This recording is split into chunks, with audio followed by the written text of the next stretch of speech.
Hello everybody, and welcome back to my channel. How is everybody doing? And as promised from my last video, we are going to be talking about microaggressions today. Those overt, non-suspects, not easy to prove, not even easy to explain aggressions that many of us face on a daily basis. Microaggressions come in many forms, by the way. They are gender-based, sexuality-based. There's so many forms of it, but on this channel, we're going to talk about them in a racial way. So, racial microaggressions, they are very dangerous.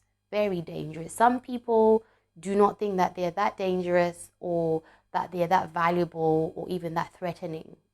They dismiss them as something that is just being overly sensitive. Well, I personally have a lot of stories of microaggressions. Obviously, I'm black, but I'll actually tell you of one specific one that I had totally forgot about until I decided to do this video. I remember I was like 18 or 19, I actually can't remember, and I took my younger brother to the doctor. He's 8 years younger than me, and it was the first time that I had ever gone with him. We normally had our family doctor who we would see and be booked in, but that day we were booked in with another doctor. We were called in, he examined my brother's skin. My brother had come up with like hives because he was pricked by this hedge at my uncle's who'd been gone to visit. I remember, and he's always had allergies. Even now, he's in his 20s, he's got allergies. The doctor, I remember asking a few questions. We answered them. And then he said, since you're from, sub-Saharan Africa, an HIV test may be needed. I was like, what the F? So I asked him, I said, could you repeat what you said?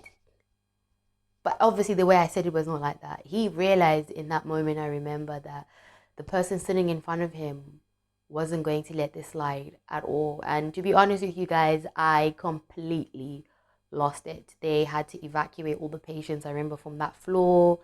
I called my dad immediately. Our family doctor was called to try and calm me down. I was like, there is no calming down happening.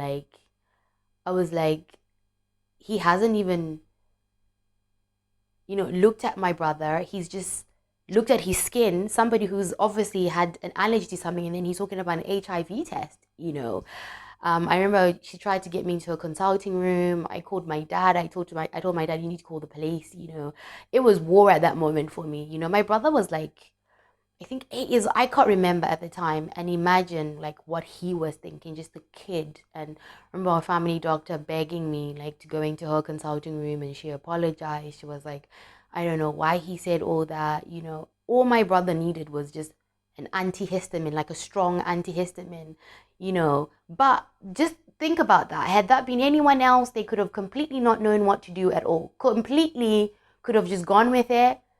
And imagine the shame of it, the assumption of it, just thinking that because you are African, you have HIV. I believe that that doctor was never allowed to work at that practice, if I remember correctly, because my dad, did deal with it. But just imagine this doctor. We're sitting in front of him. How many times has he said this or used that kind of microaggression? Just think about it.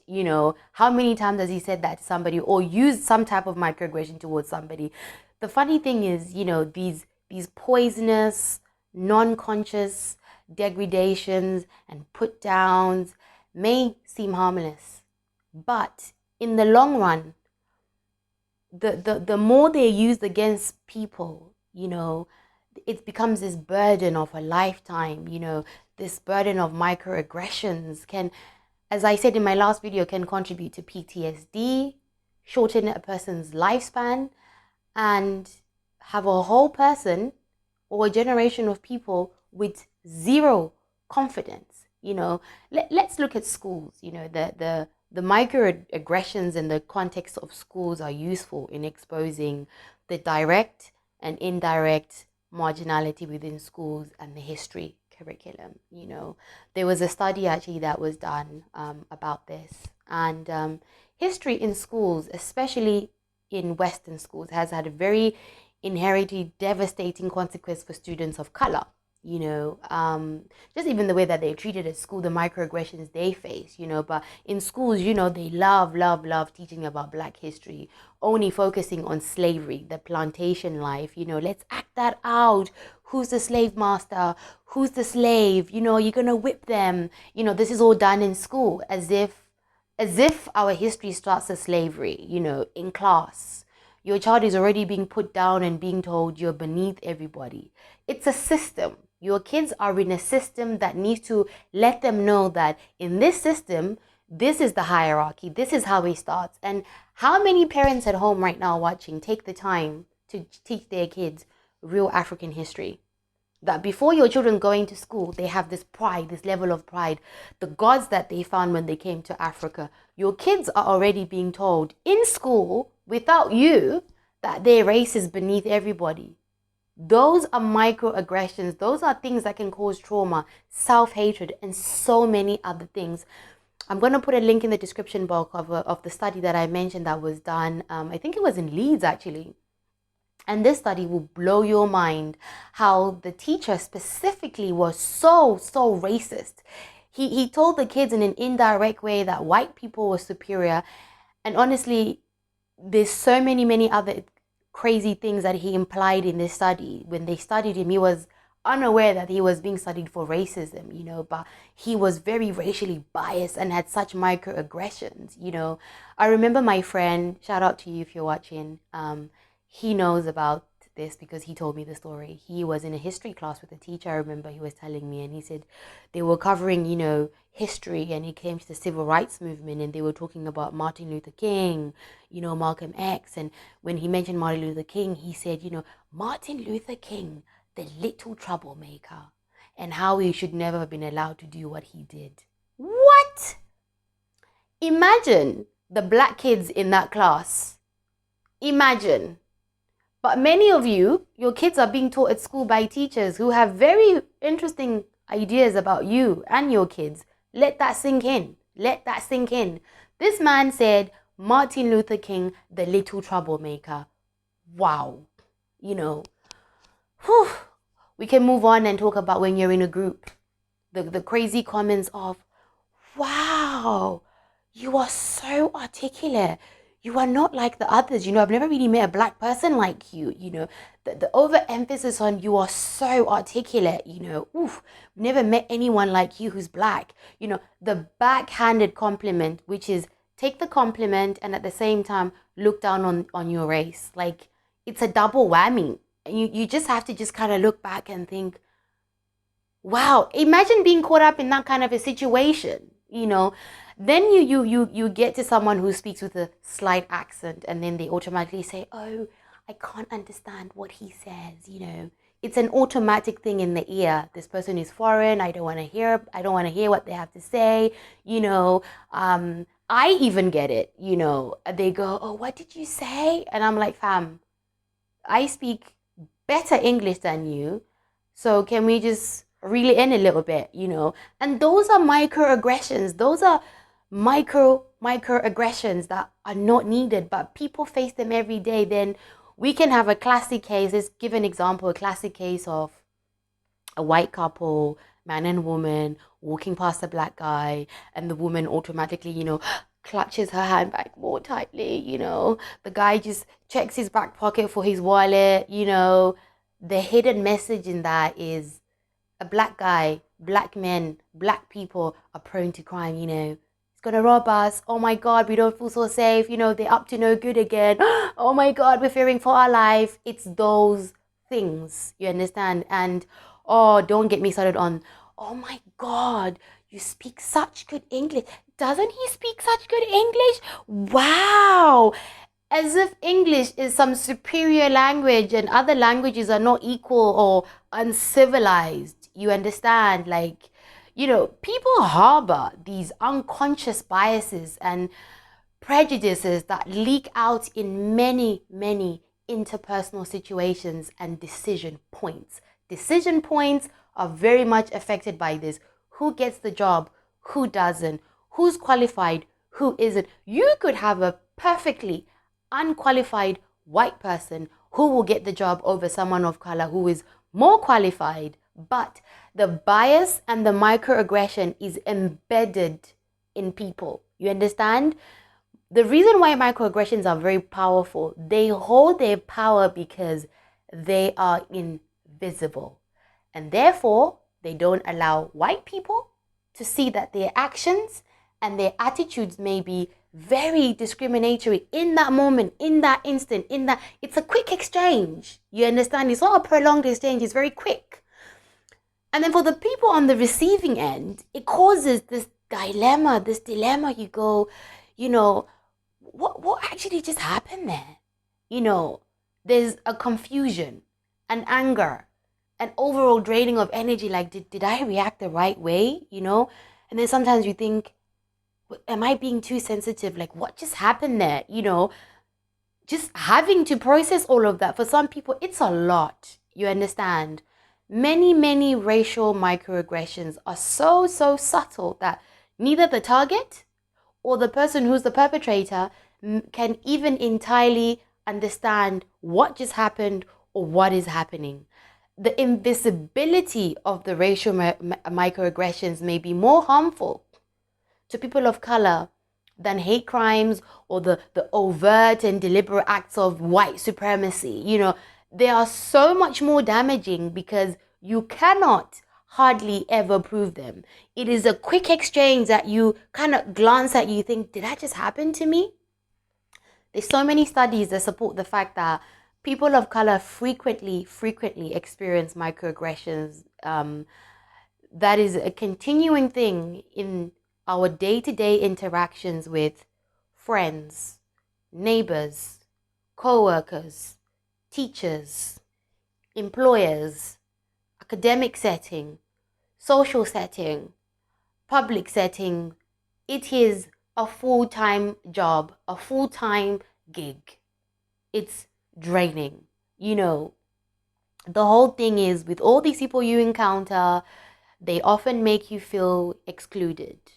You're untrustworthy, the clutching at the purse, you're a second-class citizen, can't really understand you, as if you are of no value, you're very abnormal, you're not the norm. People of color often describe the terrible feeling of being watched suspiciously in stores. You walk in a store and you think, oh, here we go. If you were to ask that person, they'd be like, oh, we do this to everybody. Then you have the whole, I'm scared to slip up, whether it be at work or anything, because I'm representing everybody. I'm feeling I have to represent everybody. Then the pressures that come with representing the group in positive ways. You feel trapped in a stereotype. You're representing everybody. You can't have a slip up. This burden of constant vigilance is draining. It's very sapping psychologically and spiritually. And, it just becomes this whole thing where people are just fatigued and they feel tired because of the racial frustration and anger that they face every day. And you just get people sometimes who just erupt, And how many of you that are watching have a you at work, in the office, and a you at home and your friends, because you fear that your white colleagues or the white colleagues in your workspace cannot take you in your whole entirety? Yeah, there's plenty of you that are watching that happens too. And white people watching, did you know that? Probably not. But yeah, these things aren't made up. We're not clutching at straws here. The reality of many of us is we have to wear this veil that makes it appear that we are being our whole self at work, because you can be your whole self at work, and that is not our reality. The veil comes with the territory, and it has become such a survival mechanism that we use every day. Knowing you have to amend yourself based on the environment you are in. You understand? If you don't understand the rules of the game and the weapons, microaggressions are weapons. If you don't understand the rules of the game and the weapons thrown at you, it can mean you can lose your livelihood. Oh, she's acting so black, he's acting so black, we need to get rid of. People can lose their jobs over this. You understand?